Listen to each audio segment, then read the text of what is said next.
Quand on parle de Chelsea également, on en a bien merci. sûr parlé un petit peu après la victoire 3-0 face au PSG en finale du mondial des clubs.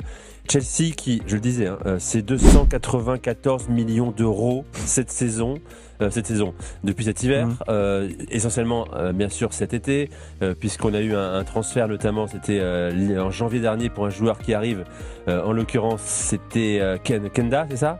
C'était Kenda qui arrive l'année prochaine. Ils ont fait Essugo et Kenda, et Essugo arrive cette année et Kenda l'année prochaine. Kenda c'est l'année prochaine, c'est ça. Bon, on a quasiment 300 millions d'euros dépensés. Chelsea a longtemps été la risée. Est-ce que vous avez le sentiment que ce groupe-là, avec Maresca saison 2, est en train de se structurer suffisamment et de se renforcer suffisamment pour être un vrai candidat au titre en première ligue? Pour moi, Nico, ils sont à 1 ou 2 ajustements d'être un candidat au titre, mais c'est les ajustements les plus compliqués. Parce que pour moi, quand on parle de Chelsea, il peut y avoir un parallèle fait avec le Liverpool de Klopp en 2017.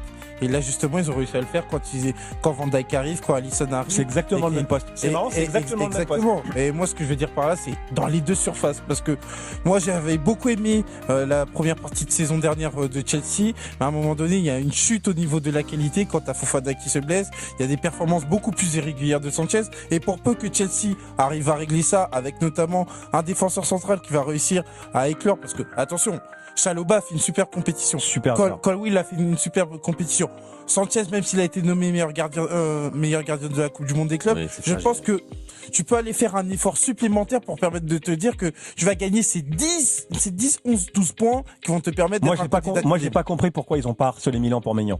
Très sincèrement, c'était un des derniers dominos à tomber pour faire vraiment un effectif parfait. Tu l'as dit, défenseur central. Pour moi, ils sont trop dépendant de la forme de Fofana, qui est un top défenseur central de première ligue. Pour moi, Fofana, c'est le tournant de la saison. Mais qui est pas du tout fiable. Chalobah est excellent. Chalobah te permet de jouer très haut. C'est quelqu'un qui couvre très bien la profondeur dans son dos. Mais c'est vrai que par rapport aux autres charnières centrales des prétendants, t'es quand même un chouïa en dessous. Mais moi, Chelsea, c'est au niveau du mercato, c'est un de mes coups de cœur de Estivo. Je trouve que c'est très judicieux ce qu'ils font. Joao Pedro, c'était le joueur parfait pour le PSG. C'est-à-dire que c'est un joueur qui est capable de jouer, qui couvre 4 postes. Il peut couvrir les 3 postes derrière l'attaquant et le poste d'attaquant de pointe. C'est quelqu'un, on l'a encore vu contre le PSG, qui s'est pressé, qui se déplace parfaitement pour ses partenaires. Il y a 2 buts contre le PSG qui trouvent leur origine dans des déplacements de Joao Pedro. Ils ont Delap qui est un véritable poison, qui est fort de haut but, qui est un attaquant de surface, que quand tu vas faire rentrer 20-30 minutes face à des défenseurs fatigués,